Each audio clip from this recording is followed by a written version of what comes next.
মালদার দাপুটে তৃণমূল কংগ্রেস নেতা বাবলা সরকারের খুনের পেছনে কে? আজকে তার স্ত্রী একেবারে স্পষ্ট ভাষায় বলছেন রাজনৈতিক মাথা থাকতে পারে, ক্যামেরার সামনে বলা খুব কঠিন দলের মাথা না বিরোধী দলের মাথা। বলেই বলছেন বিরোধী দলের এমন কোনো মোটিভ এই মুহূর্তে আমি দেখতে পাচ্ছি না, তাহলে সেক্ষেত্রে যা হয় আপনারা বুঝে নিন। অর্থাৎ স্পষ্ট ইঙ্গিত যে দলের কোনো মাথা রয়েছে। আমি এর বিস্তারিত ব্যাখ্যায় আসবো আলোচনার এই অংশে, কিন্তু তার আগে ঠিক কি বলেছেন দেখে নেব। বিরোধী দলের এমন কোনো এই মুহূর্তে মোটিভ আমি দেখতে পাচ্ছি না যার জন্য ঘটনাটা ঘটবে। তাহলে সেক্ষেত্রে যা হয় সেটা আপনারা বুঝে নিন, মানুষ বুঝতে পারছে। বিস্ফোরক, ইঙ্গিতপূর্ণ। মালদার দাপুটে তৃণমূল নেতা দুলাল সরকার খুনের নেপথ্যে কে বা কারা তা নিয়ে চাঞ্চল্যকর মন্তব্য করলেন তার স্ত্রী চৈতালি ঘোষ সরকার, যিনি নিজেও তৃণমূল কাউন্সিলর। খুনের সঙ্গে বিরোধীদের যুক্ত থাকার সম্ভাবনা উড়িয়ে দিলেন তিনি। এরই সঙ্গে বিরোধীরা শুরু থেকে যে কথাটা বারবার বলে আসছে যে খুনের সঙ্গে তৃণমূলেরই একাংশ জড়িত, কার্যত সেই তত্ত্বেই শিলমোহর দিলেন নিহত তৃণমূল নেতার স্ত্রী। যা হয়েছে পুরো রাজনৈতিক রেষারেষির জেরে দুলালবাবুর উপরেই আক্রমণ। একদম, এটা আপনি সঠিক কথাই বলেছেন। এটা রাজনৈতিক ক্ষমতার লোভ, হিংসা প্রচণ্ড, তার জনপ্রিয়তাকে দেখে। তাহলে কি আপনি এটা মেনে নিচ্ছেন যে কার্যত দলের মধ্যে একটা গোষ্ঠী দ্বন্দ্বের জেরে আজকে চলে যেতে হলো দুলালবাবুকে? না, দেখুন, আমি গোষ্ঠীদ্বন্দ্ব বলবো না, আমি বলবো কিছু মানসিক বিকৃত মানুষ যারা রয়েছে আমাদের দলে আছে তারা করেছে। এটা গোষ্ঠীদ্বন্দ্ব নয়। এই মানুষরা যে দলেই যায় সেখানে গিয়েই তাদের লোভ চরিতার্থ করার চেষ্টা করে। বৃহস্পতিবার সকালে তাড়া করে পয়েন্ট ব্ল্যাঙ্ক রেঞ্জ থেকে গুলিতে ঝাঁঝরা করে দেওয়া হয় মালদা জেলা তৃণমূলের সহসভাপতি এবং ইংরেজবাজার পুরসভার দীর্ঘদিনের কাউন্সিলর দুলাল সরকারকে। তারপর থেকে 5 দিন কেটে গিয়েছে। 5 জনকে গ্রেফতার করা হলেও বারবার প্রশ্ন উঠছে খুনের নেপথ্যে মাথা কে? খুনের মোটিভ কি? কাউকে আড়াল করা হচ্ছে না তো? এই প্রসঙ্গেই চাঞ্চল্যকর দাবি করলেন নিহত তৃণমূল নেতার স্ত্রী। এখানে বড় বড় মাথা আছে, এক নয় একাধিক জন রয়েছে যারা এই ঘটনাটা ঘটিয়েছে। আর বিভিন্ন দিকে ডাইভার্ট করার জন্য কিছু মানুষ তাদের যারা মানুষ তারা চেষ্টা করছে ঘটনাটাকে অন্যদিকে নিয়ে যাওয়ার জন্য, কিন্তু সে চেষ্টা তাদের ব্যর্থ। কারণ মানুষ খুব ভালো করে জানে কে বা কারা কেন করেছে। দিনে দুপুরে খুন করা হচ্ছে শাসক দলের দাপুটে নেতাকে, আর এই প্রসঙ্গে তার স্ত্রী যা বলছেন তা নিঃসন্দেহে তৃণমূলের পক্ষে অস্বস্তিজনক। সেটা ওনার যা যা আশঙ্কা, এটা তো কেন খুন, কারা করলো, কি জন্য, পুলিশ তো তদন্ত করছে এবং মুখ্যমন্ত্রীও সমস্ত বলে দিয়েছেন, পুলিশকে কড়া নির্দেশ দিয়েছেন, উদ্বেগ প্রকাশ করেছেন। তো সুতরাং নিহতের স্ত্রীর মনে যা যা আছে, ওনার যা অনুমান, যা আশঙ্কা, উনি নির্দ্বিধায় বলে দিতে পারেন। টিএমসি নেতাদের যে খুনোখুনি চলছে শুধু এই টাকা পয়সা নিয়ে, শুধু এই সিন্ডিকেটের ব্যাপার নিয়ে, সেটাকে আড়াল করার জন্য বলা হচ্ছে ব্যবসায়িক, বিজনেস রিলেটেড। তো এটা সম্পূর্ণভাবে বিজনেসটাই হয়ে গেছে সিন্ডিকেটের বিজনেস। তৃণমূল নেতা খুনে তৃণমূলেরই একাংশের দিকে আঙুল ওঠা নতুন কিছু নয়, কিন্তু বারবারই যে প্রশ্নটা বড় হয়ে দাঁড়ায় তা হলো মাথা অবধি কি আদৌ পৌঁছবে পুলিশ? অনির্বাণ বিশ্বাস, করুণাময় সিংহ, উজ্জ্বল মুখোপাধ্যায়, এবিপি আনন্দ। আমি অর্ণবের কাছে যাব। এক হচ্ছে বাবলাবাবুর স্ত্রী কিন্তু শুধু শোক সন্তপ্ত গৃহবধূ নন, তিনি ওই পুরসভার একজনের কাউন্সিলর, এবং একেবারে পরিষ্কার বিরোধীদের প্রায় ক্লিন চিট দিচ্ছেন যে বিরোধী দলের এরা মোটিভ এই মুহূর্তে আমি দেখতে পাচ্ছি না, তাহলে সেক্ষেত্রে যা হয় আপনারা বুঝে নিন। এ তো ভয়ঙ্কর ব্যাপার। এই রকম একজন মানুষ যিনি 1995 সালে প্রথম কাউন্সিলর হন, ডে 1 থেকে, প্রথম দিন থেকে মমতা বন্দ্যোপাধ্যায়ের সঙ্গে দল করছেন, 5 বার তৃণমূলের টিকিটে ভোটে জিতে কাউন্সিলর হয়েছেন, জেলা তৃণমূলের প্রাক্তন সভাপতি, বর্তমানে সহসভাপতি, ইংরেজবাজার পুরসভার প্রাক্তন চেয়ারম্যান, বর্তমানে কাউন্সিলর।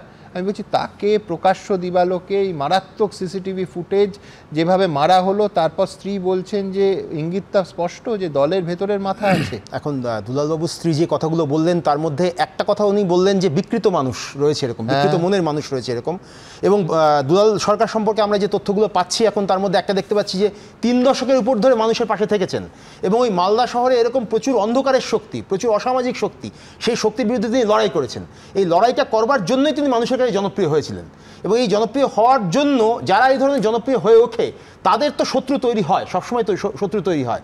এখন তদন্ত চলছে, 5 জন অ্যারেস্ট হয়েছে, 2 জনের নামে হুলিয়া জারি হয়েছে, 2 লক্ষ টাকা করে তাদের মাথার দাম ঘোষণা করা হয়েছে। তারা তো মিডলম্যান, কিন্তু মোটিভটা তো রাজনীতি। যাচ্ছে আপনি মনে করুন 2001 সালে খড়গপুরের সিপিআই নেতা ওখানকার নারায়ণ চৌবে খুন হয়েছিলেন, এবং তিনিও কিন্তু ওরকম একই রকম প্রচন্ড জনপ্রিয় ছিলেন, এবং তার ক্ষেত্রেও আমরা দেখেছি রেল মাফিয়াদের কথা বলা হয়েছিল, এবং তার পরবর্তীকালে তার দুই ছেলে অত দূরে অত পিছনেও যেতে হবে না। 2 দিন আগে বীরভূমে কঙ্কালীতরার উপপ্রধান সে বলছেন যে আমার প্রাণনাশের আশঙ্কা রয়েছেন, আর অভিযোগ তৃণমূলের আরেক নেতার দিকে। যতক্ষণ না পর্যন্ত পুরো তদন্ত শেষ হচ্ছে, ততক্ষণ না পর্যন্ত আমরা এরকম স্পেসিফিক করে কি করে বলবো যে এইটার পিছনে একেবারে স্পেসিফিক্যালি এটাই আছে, এটা আমরা বলতে পারি না।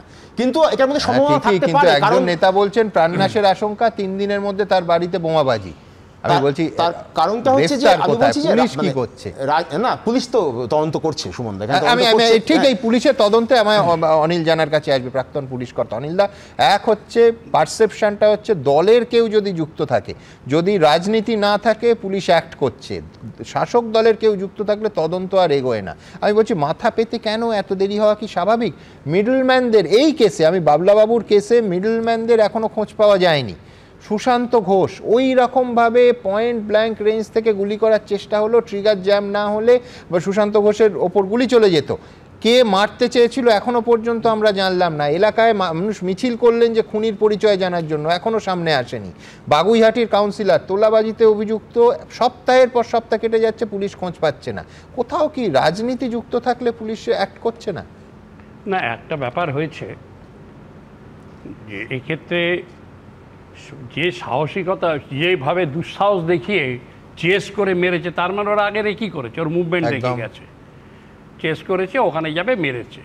কিন্তু এই যে ঘটনাটা একটা দুটো স্ট্রে ইনসিডেন্ট তো নয়, তো আমরা যেটা বললে তো পরপর হয়েছে, পরপর দেখাবো আমি। সুশান্ত কসবায় যিনি বেঁচে গেছেন, ওরা মানে বাবা মায়ের আশীর্বাদ এবং স্ত্রী সিঁদুরের জোর ছিল, বেঁচে গেছে কপালের জোরে।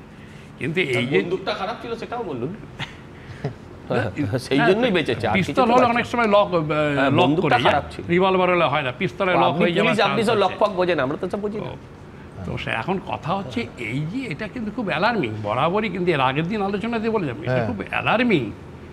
এবং ওনার যে নিয়তের বিধবা স্ত্রী যে কথা বলেছেন, উনি কিন্তু যেটা বলছেন প্রথম থেকে একই কথা বলছেন, এবং সরকার পক্ষেও যাদের দলের লোক তারাও কিন্তু বিরোধীদের দিকে আঙুল তোলেনি এখনো পর্যন্ত। উনি পরিষ্কার অন ক্যামেরা বলছেন দিনের আলোর মতো পরিষ্কার কারা হিংসে করতো দুলাল বাবুকে। কিছুই না, আপাতত it is too early to make comment regarding the motive and incident.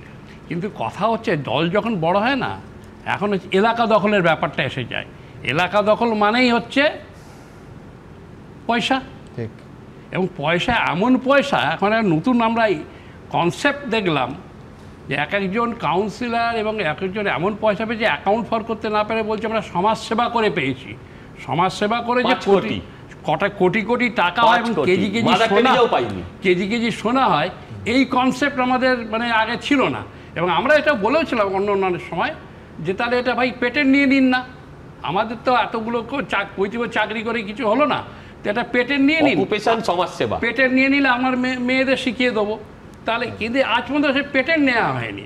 আজ এই যে জিনিস, এই অর্থম অনর্থম, অর্থ তো এদের অনর্থের কারণ, কিন্তু অনর্থের ঘটনাটা যখন ঘটে গেল তখন পুলিশ অ্যাক্ট করছে না কেন? উনিও সে কথা বলেছেন, ওদের আগের দিনও বলেছেন যে এটা যেন মাঝখানে গিয়ে থেমে না যায়। কাজে এইটাই খুব অ্যালার্মিং যে আজকে ধরুন ভিকটিম নিজের দলের কাউন্সিলর, উনিও বলতে সাহস পাচ্ছেন না, see the condition of the general people. একদম। আমি অনিলদার কথা সূত্র ধরে চৈতালি ঘোষ সরকার ঠিক কী বলেছেন আবার বলছি। তিনি বলছেন পেছনের দিকে ঠেলে দিতে চাওয়া হয়েছে, একাধিক জন দীর্ঘদিন ধরে দলের মধ্যে থেকে এই কাজ করেছেন। কি বলেছেন চৈতালি দেবী, দেখাবো।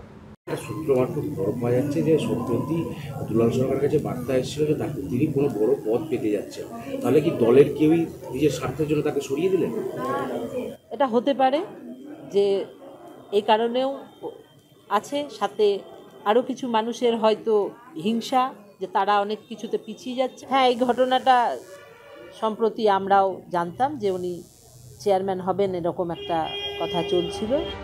ইংরেজবাজার পুরসভার চেয়ারম্যান হওয়া আটকাতেই কি গুলি করে খুন করা হলো মালদা জেলা তৃণমূল কংগ্রেসের সহসভাপতি এবং দীর্ঘদিনের কাউন্সিলর দুলাল সরকারকে? তার স্ত্রীর ইঙ্গিতপূর্ণ মন্তব্যই এই জল্পনার জন্ম দিল।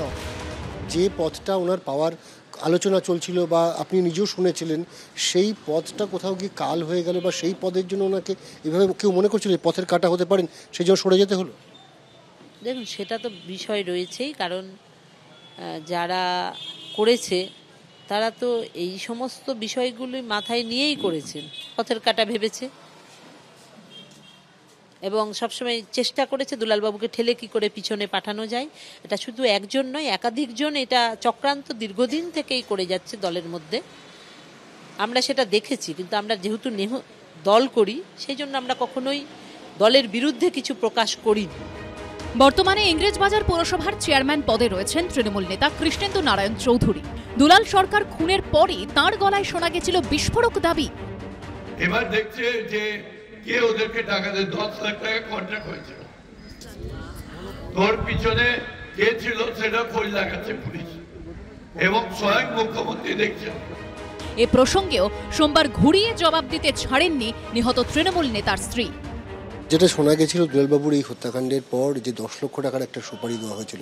দেখুন, যে বলেছে সেই জানে কে দিয়েছে না দিয়েছে, কাকে দিয়েছে, কেন দিয়েছে, সেটা তিনি বলতে পারবেন। আমি তো এরকম কিছু জানি না, পুলিশ বলতে পারবে, আর যিনি বলেছেন তিনি বলতে পারবেন, তার কাছে হয়তো খবর ছিল। আসলে বিষয়টা হচ্ছে দিয়ে খাওয়ার রাজনীতি। মুখ্যমন্ত্রী যেটা নির্দিষ্ট থামরুল তৈরি করে দিয়েছেন 75-25-এর, সেখান থেকে বিচ্যুতি, নাও অর নেভার। ওরা বোঝে যে চলে যাচ্ছে দলটা ক্ষমতা থেকে, এই মুহূর্তে যা পারি নিয়ে নাও, সেই নিয়ে মারামারি, খুনোখুনি। নিহত দুলাল সরকারের স্ত্রী দলেরই কার বা কাদের দিকে আঙুল তুলছেন? তাদের কি গ্রেপ্তার করবে পুলিশ? ওপর থেকে ছাড়পত্র পাবে তারা, নাকি রাজা মন্ত্রীকে ছেড়ে রেখে শুধু বোরেদেরই বলির পাঁঠা করা হবে? অনির্বাণ বিশ্বাস, কৃষ্ণেন্দু অধিকারী ও দীপক ঘোষের রিপোর্ট, এবিপি আনন্দ। সজল, সাধারণভাবে আমাদের দেশে রাজনৈতিক ব্যক্তিত্ব রাজ্যে তো বটেই, তাদের হত্যা হলে বিরোধী দলের ওপর দিকে প্রথম আঙুল ওঠে, যে দলেরই হন না কেন। এই মুহূর্তে কিন্তু স্ত্রী বলছেন বিরোধী দলের এমন কোনো মোটিভ আমি এই মুহূর্তে দেখতে পাচ্ছি না। পাশাপাশি বলছেন উনি চেয়ারম্যান হতে পারেন বাবলাবাবু সেই হিংসা এবং পথের কাঁটা সরাতে। আমি আপনাকে প্রথম বলি যে দেখুন, এই মুহূর্তে 13-14 বছর উনি ক্ষমতায় আছেন, মুখ্যমন্ত্রী মমতা বন্দ্যোপাধ্যায়। 13-14 বছরে 1 গন্ডা কাউন্সিলর খুন হয়েছে আর 1জন এমএলএ খুন হয়েছে। এই কোনোটার ক্ষেত্রেই একমাত্র তপন কান্দু ঝালদা ছাড়া বিরোধীদের দিকে কোনোটার ক্ষেত্রেই আঙুল ওঠেনি। এমএলএও যিনি খুন হয়েছিলেন, বলছি তিনি যখন মুকুল রায় দল ছাড়লেন তারপরে বিরোধীদের দিকে আঙুল উঠেছিল, তার আগে আঙুল ওঠেনি। এটা কিন্তু মাথায় নিতে হবে। দেখুন, আমি বলছি যে আজকে বাবলাদা মারা গেছেন, বাবলা সরকার মারা গেছেন, আমি তাকে নিয়ে কোনো কথা বলবো না, কিন্তু এটাও মাথায় রাখতে হবে যে তিনি কোনো ধোয়া তুলসী পাতা ছিলেন না। আমাদের সভাপতি অলরেডি বলেছেন যে একদিনে 3টে বাড়ি রেজিস্ট্রি করেছেন। ওনার যারা শোকাতুর যারা সহকর্মীরা ছিলেন তারা বলছেন হাজার হাজার মানুষের পেটের ভাত দিতেন। উনি কোন ইন্ডাস্ট্রিয়ালিস্ট ছিলেন, কোন রতন টাটা ছিলেন যে উনি হাজার হাজার মানুষকে পেটের ভাত দিতেন? তখনই সন্দেহ হবে যে এখানে বড় কোনো টাকার অঙ্ক আছে। দেখুন, আমি আপনাকে একটা কথা বলবো, কিছু খারাপভাবে নেবেন না, আমি সবাইকে মানে সম্মান দিয়ে হাত জোর করেই বলছি, কিন্তু যেটা মনে হচ্ছে সেটাই বলছি। সেটা হচ্ছে যে বাবলা বাবুর স্ত্রী যে কথাগুলো গত কদিন ধরে বলে যাচ্ছেন, 4 দিন ধরে, তাতে বোঝা যাচ্ছে উনি কাউকে না কাউকে অ্যাপ্রিহেন্ড করছেন, কিন্তু উনি তাদের নাম বলছেন না। আমি শুনেছিলাম স্বামী স্ত্রীর সম্পর্ক নাকি স্বর্গে তৈরি হয়, তাতে স্ত্রী স্বামীর খুন হবার পর একদম সুস্থ সবল টাটকা তাজা স্বামী, সে আচমকা বাড়ি ফিরল না, হঠাৎ সে ইরেস্ট হয়ে গেল, কিন্তু তা সত্ত্বেও শোক সামলে সমস্ত কিছু সামলে তিনি কিন্তু নাম বলছেন না। এটাও বুঝতে হবে, এর দুটো ব্যাখ্যা হতে পারে সজল। এক হচ্ছে যে নাম বললে তিনি নিজে আক্রান্ত হতে পারেন, পুলিশ সিকিউরিটি দেবে সরকার। আর দ্বিতীয় হচ্ছে, সেটা আমি পজিটিভলি দেখব, যে তিনি নিশ্চিত না হয়ে হয়তো পুলিশকে বলছেন তদন্তে সাহায্য হবে এরকম তথ্য দিচ্ছেন, কিন্তু সেটা পাবলিকলি বলছেন না। এটা কিন্তু এটা হলে এই কথাটাও উনি বলছেন না। উনি বিরোধীদের তাহলে ক্লিন চিট দিয়ে দিলেন কি করে? উনি বলে দিচ্ছেন চেয়ারম্যান হতেন। উনি বলে, আমরা এর আগে দেখেছি, কিছু মনে করবেন না, অনুপম দত্তর ক্ষেত্রে আমি দেখেছি, অনুপম আমার ছোট ভাইয়ের মতন, এক কলেজে আমার জুনিয়র ছিল, আমি দেখেছি প্রথম দিন তার স্ত্রী বলেছিলেন যে সিবিআই চাই, পরের দিন এক নেতা, যে নেতা এখানেও গেছিলেন, সেই নেতা ওখানে যাওয়ার পর তিনি বললেন সিআইডিতেই সন্তুষ্ট, ক্যান্ডেল মার্চে বেরিয়ে পড়েছিলেন। তারপর কাউন্সিলর হয়ে যাওয়ার পর সব চাপা পড়ে গেছে, ধামা চাপা পড়ে গেছে, আর কিচ্ছু নেই। আমি বলছি এক সেকেন্ড দিন, যে কড়া নির্দেশ দিয়েছেন কেজি মানে ওজন নয়, কুণাল ঘোষ, তিনি বলেছেন কড়া নির্দেশ দিয়েছেন। কড়া নির্দেশটা কি বলেছেন? সুপার, এই ডিআইবি সব ব্যর্থ, এদের সরিয়ে দাও। একটাও সরিনি। আমি থ্যাংক ইউ বলবো এই অর্ণবদাকে এবং ওনার স্ত্রীকে, যে দুজনেই বলেছেন বিকৃত মানসিকতার লোকেরাই তৃণমূলটা করছে। বিকৃত মানসিকতার লোকেরা তৃণমূল করছে এই কথা আমি বলিনি। আমি ওনার স্ত্রী যেটা বললেন আমি সেই কথাটাই আরেকবার এখানে রিপিট করলাম। বিকৃত মানসিকতার লোকেরা কি করছে? না বিকৃত মানসিকতার লোকেরা উনি বলেছেন, এটা আমি বলছি না যে উনি বলেছেন। আমি যেটা বলছি যে আমরা যদি এরকম একটা ভাবি, এরকম একটা সমাজের কথা ভাবি যেখানে এই ধরনের কোনো অন্ধকারের শক্তি নেই, কোনো কিছু মানে খারাপ কিছু নেই, সেটা আমার মনে হয় খুব একটা মানে স্বাভাবিক ভাবনা হবে না। ঠিক, অন্ধকারের শক্তি করেছে, কিন্তু একজন মানে আমি স্ত্রীর যুক্তি দিয়েই বলছি যে একজন চেয়ারম্যান হতে পারেন, তাকে খুন হতে হবে, তাকে পথের কথা মনে করবে। এটাই তো সবচেয়ে মানে বিস্ময়ের এবং সবচেয়ে বেশি মানে খারাপ লাগার জায়গা, যে আমি বলছি গোষ্ঠীদ্বন্দ্ব থাকতে পারে, সমস্ত দলের মধ্যেই গোষ্ঠীদ্বন্দ্ব থাকে, কিন্তু সেই গোষ্ঠীদ্বন্দ্বের সেই যে পরিণতি, সেই পরিণতি এইরকম জায়গায় যদি চলে যায় তাহলে সেটা কখনোই গ্রহণযোগ্য নয়। কিন্তু আবার একই সঙ্গে এটাও বলবো সুমনদা, যে সজলদা এত সুন্দর সুন্দর কথা বলছেন বটে, ওরা বারবার বলেন যে দুষ্কৃতি দমনে আমরা উত্তরপ্রদেশ মডেল ব্যবহার করি, তো ওখানে আমরা বিকাশ দুবেকে দেখেছি, ওখানে আমরা সোনু কানোজিয়াকে দেখেছি, যাকে মঞ্চে তুলে গলায় মালা পরানো হয়েছে, তার এগেনস্টে 27টা খুনের মামলা রয়েছে, তাকে বিজেপিতে নেওয়া হয়েছে। 2023 সালে এপ্রিল মাসে সমাজবাদী পার্টি একটা লিস্ট করেছিল, কোন কোন দুষ্কৃতী কারা কারা রয়েছে উত্তরপ্রদেশে। তার মানেটা হচ্ছে যে এটা একটা ফেনোমেনা, এটা একটা ভারতবর্ষের এটা একটা ফেনোমেনা এই মুহূর্তে দাঁড়িয়ে গিয়েছে যে দুষ্কৃতির সঙ্গে বাংলা দু জায়গায় আমি আসবো, বিশ্বনাথের কাছে আসতে হবে। কিন্তু যেহেতু সজল প্রসঙ্গটা তুলেইছে, কৃষ্ণগঞ্জের তৃণমূল বিধায়ক সত্যজিৎ বিশ্বাস, পানিহাটির তৃণমূল কাউন্সিলর অনুপম দত্ত, এই সাম্প্রতিক অতীতে, বেশি অতীতে যেতে হবে না, এইভাবে তাদের মৃত্যু হয়েছে। এবং এই যে সুশান্ত ঘোষ, আমি বারবার বলছি, এখনো পর্যন্ত সাধারণ মানুষ, ওই এলাকার মানুষ, তারা মিছিল করেছেন এই দাবিতে যে পেছনে কে, পুলিশ সেই তথ্য তো এখনো সামনে আনতে পারেনি যে কাদের পাকা ধানে মই দিয়েছিলেন সুশান্ত ঘোষ, কেন এইভাবে একেবারে মৃত্যুর মুখ থেকে তাকে ফিরে আসতে হলো। আমি বলছি যে কারা এই আততায়ী গ্রেফতার হয়েছে, পেছনে কারা এখনো জানা যায়নি। কিন্তু দেখুন, কখনো পয়েন্ট ব্ল্যাঙ্ক রেঞ্জ থেকে গুলি, কাউকে তাড়া করে দোকানের মধ্যে খুন, আবার কেউ গুলি না চলায় কোনো ক্রমে প্রাণে বেঁচেছেন। প্রত্যেকেই তৃণমূলের দাপুটে নেতা, কেউ বিধায়ক তো কেউ দাপুটে কাউন্সিলর, কেউ আবার তৃণমূলের জন্মলগ্ন থেকে দলের সঙ্গে জড়িত, জেলা সহ সভাপতি। একে একে খুন, আইন শৃঙ্খলাকে হাতের মুঠোয় ভরে দুষ্কৃতীদের দাপাদাপি, গুলি বন্দুক যেন হাতের মোয়া। বিরোধীরা দাবি করছে এরকম যত ঘটনা ঘটেছে তার সিংহভাগই তৃণমূলের গোষ্ঠী কোন্দলের ফল। তৃণমূল রাজনৈতিক দল কিনে এটা নিয়ে তো ভবিষ্যতে গবেষণা হবে। সমস্ত দুষ্কৃতী এক জায়গায় এসে গিয়ে একটা দল তৈরি করে ফেলেছে।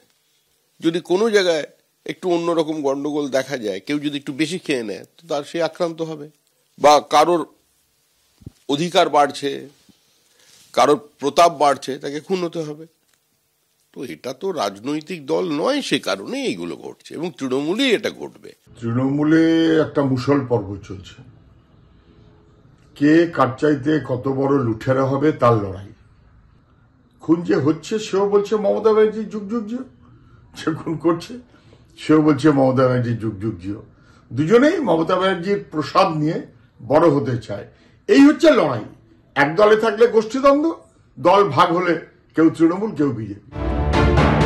গত কয়েক বছরে কখনো উত্তর 24 পরগনার পানিহাটি, তো কখনো বীরভূমের রামপুরহাট, বা কয়েক বছর আগে নদিয়ার কৃষ্ণগঞ্জে বারবার আততায়ীদের শিকার হয়েছেন তৃণমূলের বিধায়ক থেকে কাউন্সিলর, পঞ্চায়েত সদস্য থেকে নেতা। আমরা আগেই বলেছিলাম আপনি ঘরে খুঁজে দেখুন মাননীয়া, খুনিরা আপনার ঘরের লোক, আপনার ঘরেই আছে। সম্পূর্ণ বখরা, ভাগ, হিস্সার লড়াই, কে কত ভাগ নিতে পারে।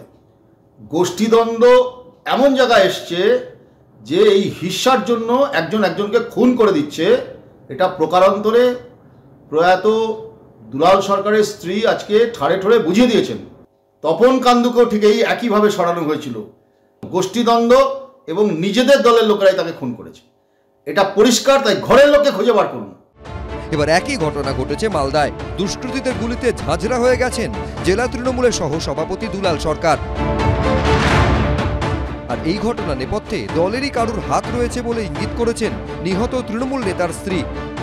কাউকে ভাড়া করে তো কেউ নিয়ে এসেছে, তো কেউ তো ভাড়া করেছে, সে কেউটাকে খুঁজতে হবে, পুলিশই খুঁজবে। গোষ্ঠী কোন্দল টোন্দল জানি না, কিন্তু যদি কোথাও কেউ কিছু করে থাকে, সে যেখানে যে গোষ্ঠীর যে হোক না কেন, অন্য রাজনৈতিক দল হোক, সাধারণ লোক হোক কিংবা গোষ্ঠী হোক, তা ধরা পড়বে।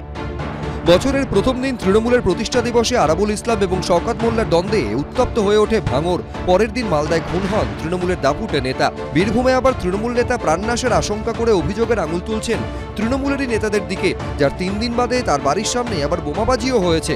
তাহলে কি দেওয়াল লিখন স্পষ্ট? অর্থাৎ দিকে দিকে শুধুই তৃণমূল বনাম তৃণমূল। দীপক ঘোষ, উজ্জ্বল মুখোপাধ্যায়, করুণাময় সিংহ, এবিপি আনন্দ। বিশ্বনাথ, বক্তব্যগুলো শুনুন, মনে হচ্ছে যে নামটা সবাই জানেন কিন্তু নামটা কেউ বলছেন না। আমি বলছি পুলিশ কি খুঁজে বার করবে? তার থেকেও বড় প্রশ্ন, পুলিশকে কি ফ্রি হ্যান্ড দেওয়া হবে? শুনুন, আমি খুব পরিষ্কার করে বলছি যে এটা কিন্তু একটা নিক্সাস যেটা সারা রাজ্যের প্রত্যেকটা জেলাতে আছে। মানে শাসক দলের অন্তর্দ্বন্দ্ব এটা মূলত ভাগবাটোয়ার রাজনীতিরই পার্ট, এবং পদের প্রশ্ন। দেখুন, আদর্শ বা আইডিওলজি এখন মানে ডিক্লাইন করেছে, আদর্শ বলে কিছু নেই।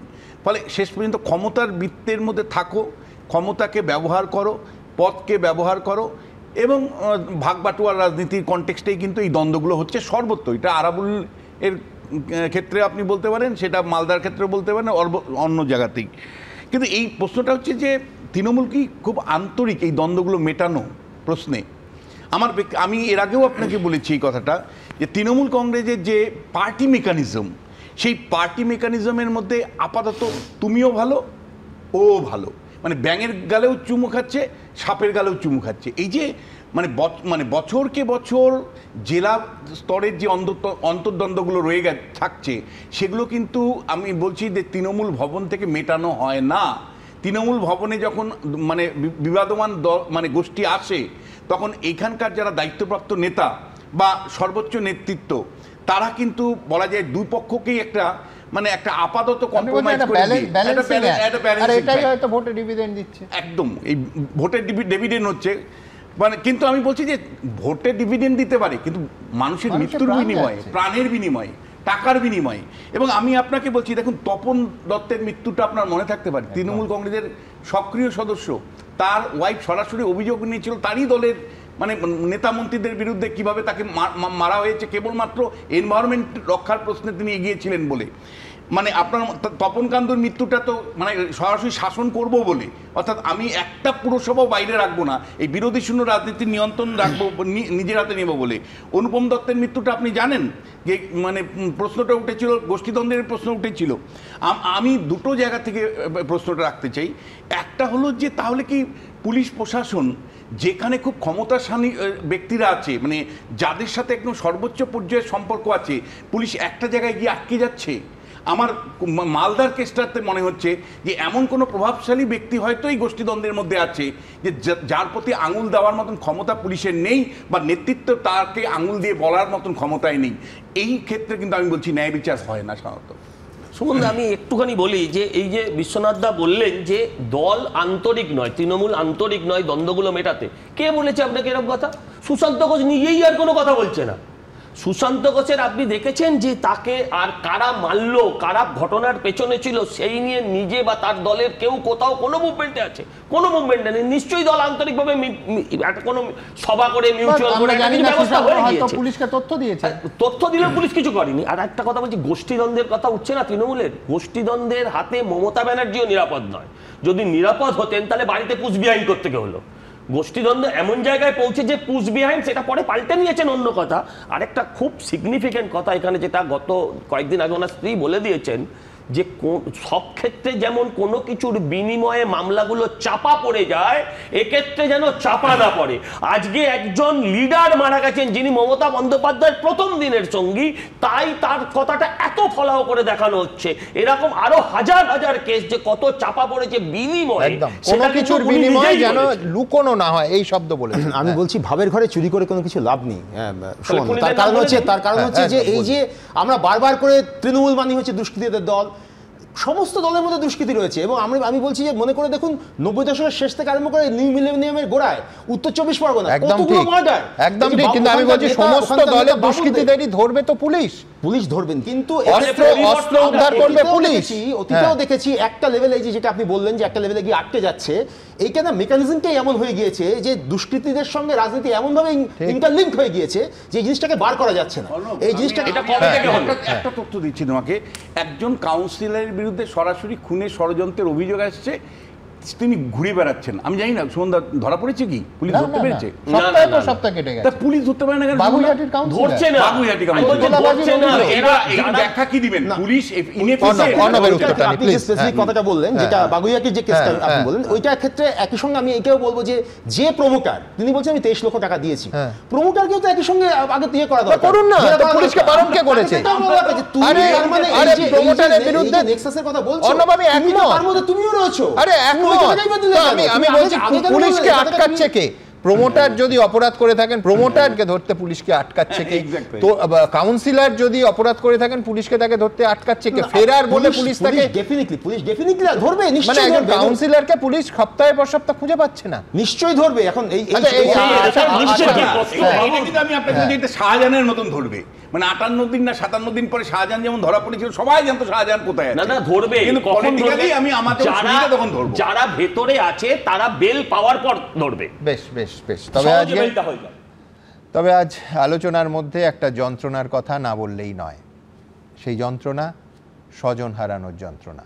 আমার দীর্ঘদিনের সহকর্মী সন্দীপ সরকারকে হারালাম গতকাল রাতে। সোমবার থেকে নারায়ণা হাসপাতালে ভর্তি ছিল সন্দীপ। পায়ে চোট লাগার পর ক্রমশ সেই সংক্রমণ বাড়তে শুরু করে।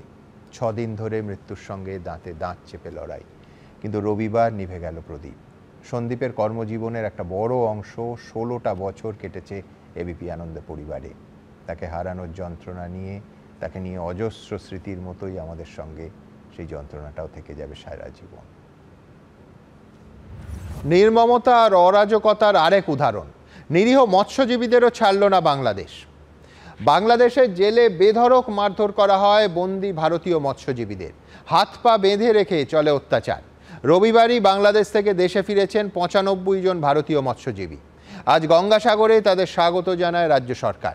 সেখানে ফিরে আসা মৎস্যজীবীদের পাশাপাশি মুখ্যমন্ত্রীর মুখে উঠে আসে সেই ভয়ঙ্কর অভিজ্ঞতার প্রসঙ্গ। দেখুন, তাদের নিয়ে গিয়ে হাত দুটো দড়ি দিয়ে বেঁধে রাখা হয়েছিল এবং তাদের মোটা লাঠি দিয়ে মারা হয়েছে।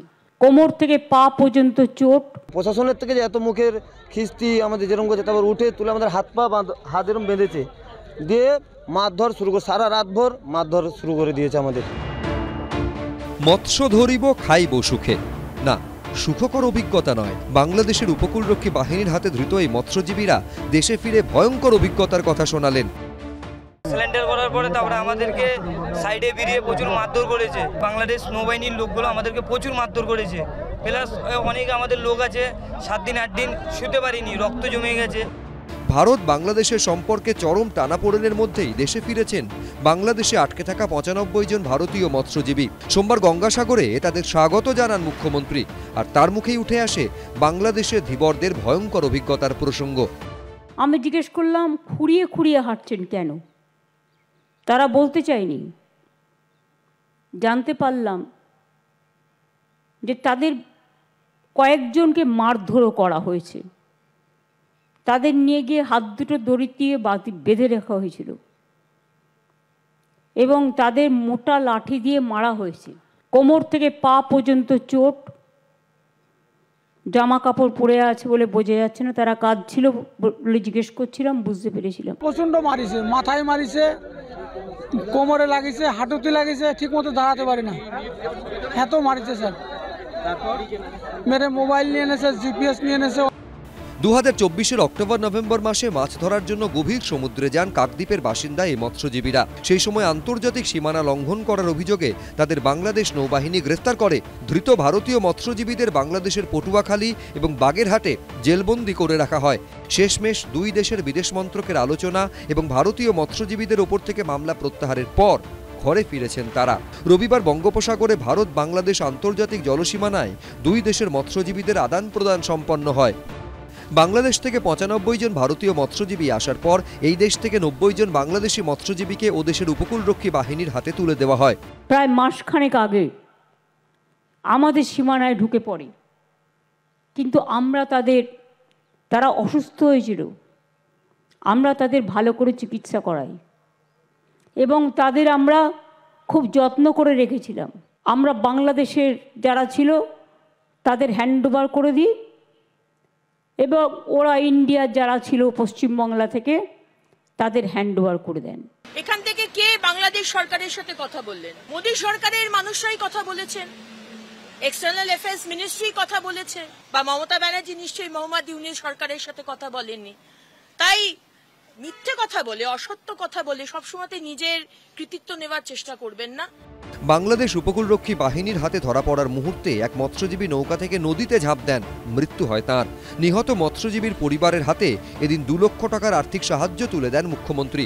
আশাবুল হোসেন, গৌতম মণ্ডল, উজ্জ্বল মুখোপাধ্যায়, এবিপি আনন্দ।